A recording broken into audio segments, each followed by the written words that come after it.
Good morning प्रिय विद्यार्थियों। Financial management की सब्जेक्ट में हम लोगों का टॉपिक चल रहा है लाभांश नीति, dividend policy.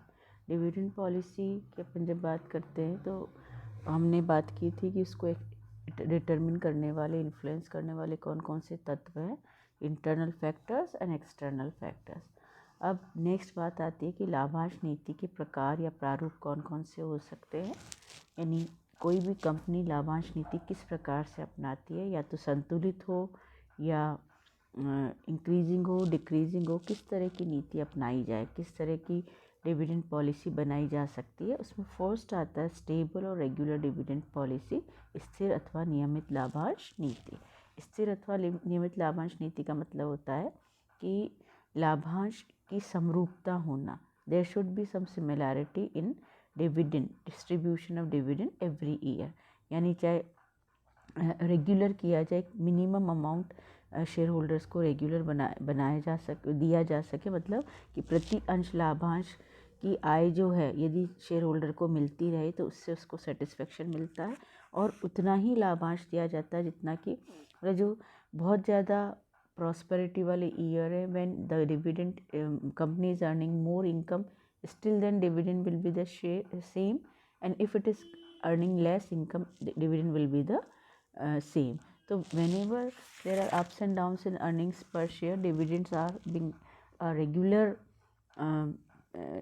phenomena of the company. तो इसका मतलब लाभांश दर का स्थिर होना नहीं है, इसका मीनिंग है कि लाभांश जो है एक नियमित रूप से शेयर होल्डर्स को मिलता रहे। तो इसमें दो बातें हम लोगों को समझ में आती, किस तरह का लाभांश हो सकता है।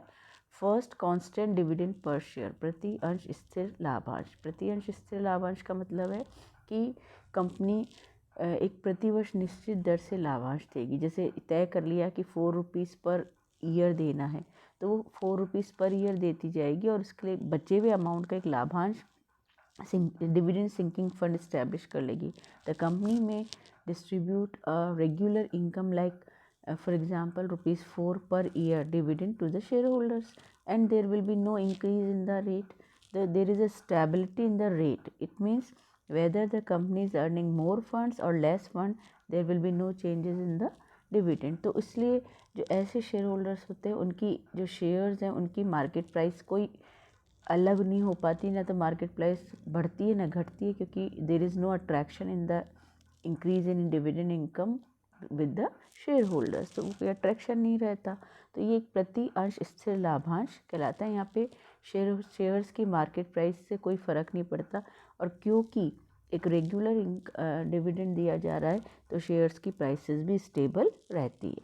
सेकंड क्या हो सकता है, constant pay out ratio. Constant pay out ratio, स्थिर लाभांश भुगतान अनुपात, means if the company decides that there will be 20% or 30% or 60% pay out of earnings, यानी ratio is being decided. Ratio आपने डिसाइड कर लिया कि every year you will give 60% as dividend and you will retain 40% as retain earnings. तो यदि whatever is the earnings, suppose it is ₹5, तो there will be 60% of it ₹3, and if EPS is 4, the share will be ₹2.40। तो ये जैसे जैसे income बढ़ती चली जाएगी वैसे वैसे प्रति अंश लाभांश की राशि भी बढ़ती चली जाएगी। As the earnings increases there will be increase in the ratios. तो it is being like by the company, क्योंकि उनकी जो क्षमता है, लाभ मतलब हानि होगी तो अंशधारियों को कोई पेमेंट नहीं होगा, और प्रॉफिट्स होंगे, मोर प्रॉफिट्स होंगे तो उनको ज़्यादा मिलेगा। तो ये वाली जो कांस्टेंट पे आउट रेशो है, that is more preferable by the company as well as by the share holders. When we have a look on these two diagrams, हम दोनों डायग्राम्स में देखते हैं कि जब डिविडेंड पर शेयर फिक्स है तो अर्निंग्स इंक्रीज हो रही, तो भी डिविडेंड में एक बहुत स्लो इंक्रीज़ है, और अर्निंग्स में अप्स एंड डाउन्स आते चले जा रहे हैं। और यदि हम लोग कांस्टेंट पे आउट रेशो की बात करते हैं तो earnings as well as dividend per share both are increase in a proportionate way. तो more preferable is constant pay out ratio dividend policy. तो अब इन्होंने कहा है कि what are the benefits of stable policy. Stable policy में सबसे पहली बात आती है विनियोजकों की पसंद होना। विनियोजकों की पसंद होने का मतलब है कि this is being like by the share holders की पसंद आती है ये।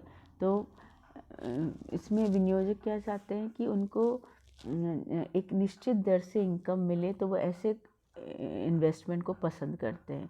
सेकंड बात आती है अंशधारियों में विश्वास, क्योंकि कर्मचारियों को ये या शेयर होल्डर्स को ये रहता है कि it will be given by the company any how, यानी संचित कोषों में से भी लाभांश बांट करके कंपनी लाभांश दर में कटौती नहीं करती, बट वो एक न्यूनतम रूप से शेयर होल्डर्स को इनकम मिलती रहती है, और इससे उनकी जो शेयर होल्डर्स हैं they believe in the efficiency of the management, और share holders are also very they are very safe in the point of view from the point of view of a good future of a company। Company का जो future period है उसके प्रति भी अंशधारी एक अच्छा विश्वास बना के रखते हैं।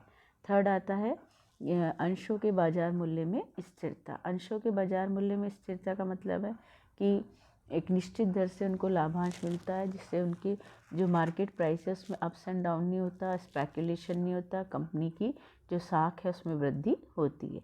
फोर्थ है आंतरिक वित्त प्राप्ति में सुविधा। आंतरिक वित्त प्राप्ति में सुविधा का मतलब है नियमित रूप से निश्चित मात्रा में लाभांश वितरित करने वाली कंपनियों की बाजार में गुडविल बहुत अच्छी होती है। गुडविल बहुत अच्छी होती है क्योंकि एक रेगुलर इनकम आप शेयर होल्डर्स को दे रहे हैं, and the income from share holder is income from this investment is an attraction to the share holder. Share holder क्यों इन्वेस्ट कर रहे हैं?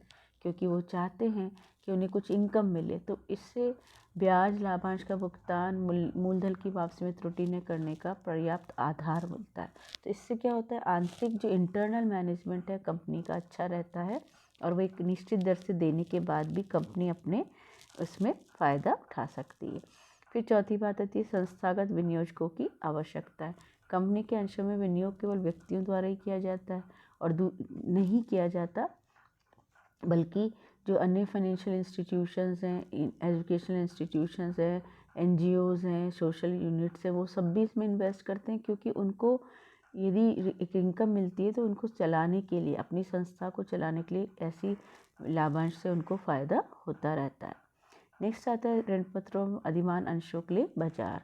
उनके लिए भी क्या होता है, अधिमान अंशों के लिए भी बाजार एक स्थिर लाभांश नीति से जो बची हुई इनकम होती है उससे वो लोग डिविडेंड भी डिस्ट्रीब्यूट कर सकते हैं, और उनको एक बाजार मिलता है, यानी नियमित भूतकाल में नियमित रूप से लाभांश का भुगतान करते हैं, तो उनके लिए भी एक ऋण पत्रों अधिमान अंशों के जो विनियोजक होते हैं उनको भी एक सेफ्टी फील होती है कि ये कंपनी अच्छी है, ये कंपनी जब इक्विटी शेयर होल्डर्स को दे रही है, तो जो प्रेफरेंस शेयर होल्डर्स हैं, डिबेंचर होल्डर्स हैं, उनको तो ज़रूर ही ब्याज और लाभांश का भुगतान रेगुलर होता रहेगा। तो they are also having a faith in the company, तो उनको जो मार्केट प्राइस है वो भी इंक्रीज़ हो रही है।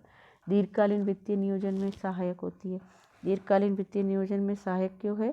क्योंकि एक कंपनी को पता है कि हमें इस तरह से लाभांश डिस्ट्रीब्यूट करना है, तो हम उसका एक निश्चित रूप से भविष्य के लिए दीर्घकालीन योजनाएं बना करके कंपनी अपने एक्सपांशन की व्यवस्था कर सकती है। ये अनुमान लगा सकती है कि उसको ये देने के बाद कितना धन की आवश्यकता होगी, और वित्त की व्यवस्था company later on equity share holder से करेगी, या डिवेंचर से करेगी, या प्रेफरेंस शेयर होल्डर से करेगी। तो this is a very fruitful policy, और उनके बेनिफिट है कंपनी को स्टेबल डिविडेंड पॉलिसी से है। Okay, this is stable dividend policy. In the next video we will talk about the other dividend policies of a company.